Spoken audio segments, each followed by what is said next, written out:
Habari ya leo, karibu kwenye chaneli yetu ya Penicare Afya. Na leo tutajifunza madhara yanayoweza kutokea kwa baadhi ya wanawake wanaotumia sindano za uzazi wa mpango. Na hii video ni kwa ajili ya elimu ya afya na si mbadala wa ushauri wa daktari. Lengo letu ni kukusaidia wewe mwanamke kufanya maamuzi sahihi kuhusu afya yako ya uzazi. Tunaelewana? Sindano ya uzazi wa mpango ni nini? Wengine hawaelewi maana yake. Sindano ya uzazi wa mpango ni njia ya uzazi wa mpango inayotumia homoni kuzuia mimba.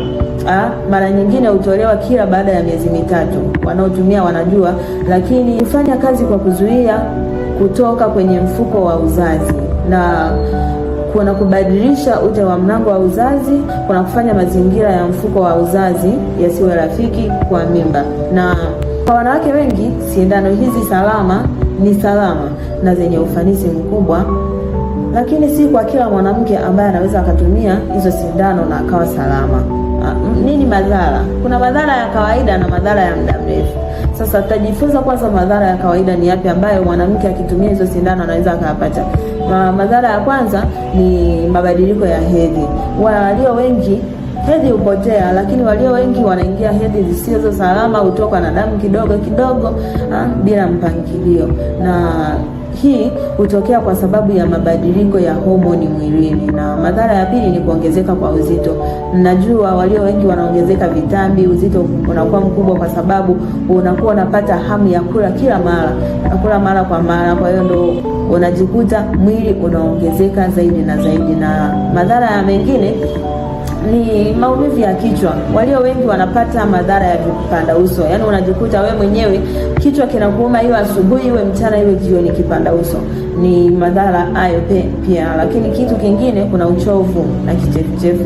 Wengi wao pia tunaona wengine wakiwa wanatapika kabisa kwa sababu ya hiyo changamoto. Kuna madhara ya muda mrefu pia. Hayo ni madhara ya muda mfupi. Ya muda mrefu ni kuchelewa kupata mimba. Unaweza ukachukua miaka hujapata mimba. Na kitu kingine ni kupungua kwa nguvu za mishipa. Matumizi ya muda mrefu yanaweza kukupunguza au kupunguza msongamano wa mishipa. Si ndio? Hiyo tuelewane vizuri. Ndio maana unashauriwa kula vyakula vyenye calcium. Kama umeshashauriwa hivyo, ni vizuri kufanya mazoezi, kupata ushauri wa madaktari. Ni nzuri zaidi ukawa unafanya hivyo. Lakini kuna mabadiliko ya hisia. Mtu mwingine anapata hasira, anapata huzuni bila sababu yoyote. Nini unapaswa ufanye na kuwa makini zaidi? Sindano ya uzazi wa mpango inaweza isikufae kwa wewe mwanamke mwenye msongo wa mawazo, si ndio? Na wewe mwenye matatizo ya mishipa au mifupa. Lakini kitu kingine, anayetokwa na damu isiyoeleweka, hautakiwi kufanya hivyo, hautakiwi kutumia hizo sindano. Na ni muhimu kumwona daktari wa afya kabla ya kuchukua au kuchagua njia yoyote ya kuweza kujitibu au kudhibiti hiyo changamoto ulionayo. Lakini pia tusizungumzie madhara peke yake.